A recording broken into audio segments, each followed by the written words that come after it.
y'all, it's Gretchen and welcome back to my channel. So a topic I've seen come up a lot recently, like in the last 2 months, I have seen this topic come up in the form of questions or just even in statements. And it got me thinking, does anatomy play a role in whether or not you can get a specific piercing? Because I have been seeing this come up so much recently. Someone just saying, yeah, I really wanted this piercing, couldn't get it done because my anatomy didn't allow for it. Or I've heard some people be like, I really want to get this piercing, but I'm not sure that I have the anatomy for it. What do I do at that point? So for today's video, I thought I would take a look at anatomy and how it does play a role in whether or not you can get a piercing. Because we've always heard that there are certain piercings, like an industrial, that are definitely anatomy based. But does this go for every piercing? So, does anatomy play a role in getting pierced? And the answer is yes. Essentially, works for any kind of piercing that you're trying to get done. Now, there are some piercings that are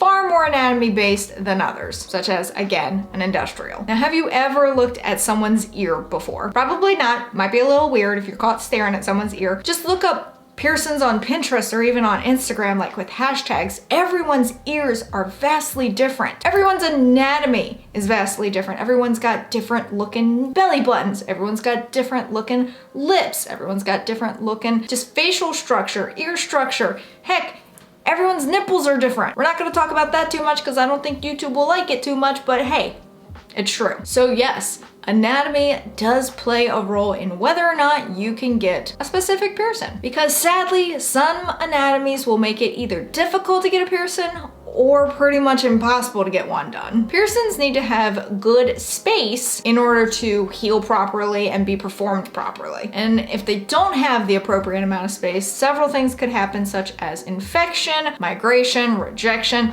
or just never healing. It's like in a constant state of the healing stage. Much like the space of the area needs to be taken into account, the shape of the area also factors into whether or not a piercing will work out. There are some piercings that are absolutely anatomy based, and then there are others where it just kind of depends. Again, an industrial piercing is definitely one where you have to have like the perfect anatomy for it, otherwise it's not gonna work out. Another one is a navel piercing. If you don't have the correct anatomy for a navel piercing, it could potentially not work out for you. I know that firsthand. Another one would be your doth, because you want that one to be done a little bit deeper, and if it's done too shallow, because you don't have the anatomy for it, you could have experienced problems. Again, these are not like the entire list of anatomy dependent piercings, but they're just ones that come to mind. What happens if you don't have the anatomy for a piercing that you really want? There are a few things you could do. The first one is you could accept it and then just move on to the next piercing that you want. Now, I know that this option sucks. You've got your heart set on this one piercing, you're told you don't have the anatomy for it. Now what? Honestly, it's one of those things where it's just like, all right,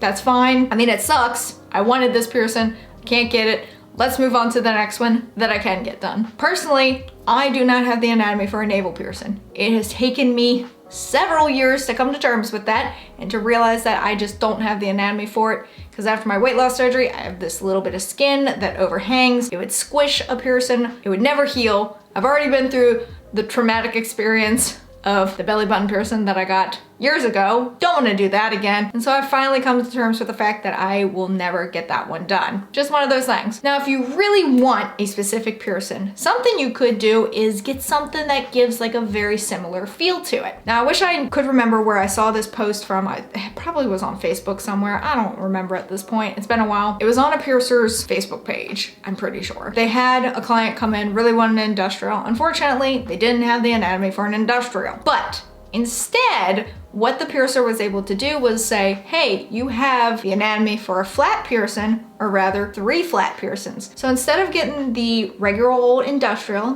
bar that goes across here, they gave them 3 flat piercings that created like the illusion of an industrial piercing. And I thought that was absolutely genius. It looks so cool. So even though the client didn't get exactly what they came in that day looking for, they left with something pretty cool and kind of gave a similar feel to it. So that's something that you could do. If you really want that specific piercing, maybe you could get something that gives off a similar vibe. or feel to it. Now, this next part that I'm gonna recommend is not me saying to go behind a piercer's back after they've told you no. You know, it's the whole like, mom said no, so let me go see what dad says. Maybe dad will give me the answer that I want. You could seek out a second opinion. Now, if you're gonna seek out a second opinion, the first thing you gotta do is do your research and find a reputable piercer. Don't just go to someone that you just randomly, you're driving down the street and you're like, oh, there's a piercing shop. Do your research before you just waltz on in and say, hey, can you do this? Because there are gonna be some piercers that are just like, yeah, sure, whatever, which is pretty unfortunate. But keep in mind, a piercer tells you no to a piercing because you don't have the anatomy for it. They're not doing it because they're trying to be mean. They're looking out for your best interest. They're saying, hey, it may not work out for you. Now, it could also be a case of they're just not comfortable doing that piercing. Maybe it could work out, but they just weren't comfortable doing it themselves. That is the time to seek out a second opinion just to see if it is possible from another piercer that may feel a little bit more comfortable with it. I personally am a member of the Tiny Tragus Club. Both of my tragus are super tiny. This one, the jewelry is so big, you can't even see the tragus from certain angles. I really should swap it out at some point. I've been meaning to for like 2 years, but I didn't think I'd be able to get it done at one point. But the piercer that I went to felt confident enough, said it may be difficult, but we do have enough space to work with. And luckily for me, both of mine worked out despite being tiny. However, I have known plenty of people with tiny tragus like myself who have been turned away. At that time, it's good to seek out a second opinion just to see if another piercer does feel comfortable doing so. Now, if you go to multiple piercers and they're saying no, and then all of a sudden you go to a piercer and they say yes, that might raise a little bit of a red flag. Be like, why did 5 say no and then all of a sudden this one said yes? That's why I'm saying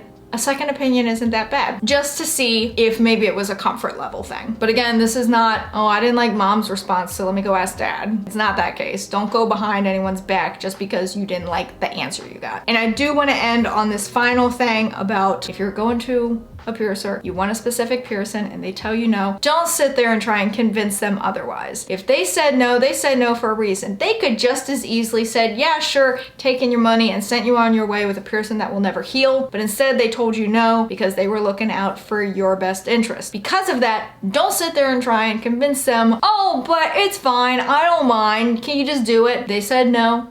They meant no. They're looking out for you. Don't try and convince them otherwise. Again, if you're really dead set on it, maybe go seek a second opinion from a reputable piercer, but don't try and convince the one that told you no to end up doing it. It's not respectful. It's one of those things where it's better to just move on. So, are piercings anatomy based? In a sense, all of them are. Now, there are some that are definitely more anatomy based than others. There are some where it just kind of depends on what there is to work with. Again, I have come to terms with the fact that I'll never get a navel piercing because I just don't have the anatomy for it. But likewise, I'm a member of the Tiny Tragus Club and it still worked out for me. So some are more workable than others. So if you're really set on getting a specific piercing, do your research on it. Go get an opinion from a professional about it. Seek a second opinion if you truly got your heart set on it, and then just become content with the fact that you may not be able to get it done. Let me know in the comments below if there's ever been a piercing that you wanted but realized you couldn't get because of anatomy. Let me know if there was a piercing that you wanted and instead you got something that kind of gave off a similar feel to it and you're very happy with it now. Or was there a time where you got a piercing that you definitely didn't have the anatomy for and it either worked out for you or didn't work out for you? Drop all those in the comments because I'm very curious myself. Special thank you to my patrons. You can help support the channel on Patreon while having access to videos early, view and Patreon-only content, and more. But that is it for this video. If you enjoyed it, please give it a big old thumbs up. Go down there, hit that subscribe button if you haven't already done so, and hit that notification bell so YouTube will let you know when I upload next. But until next time,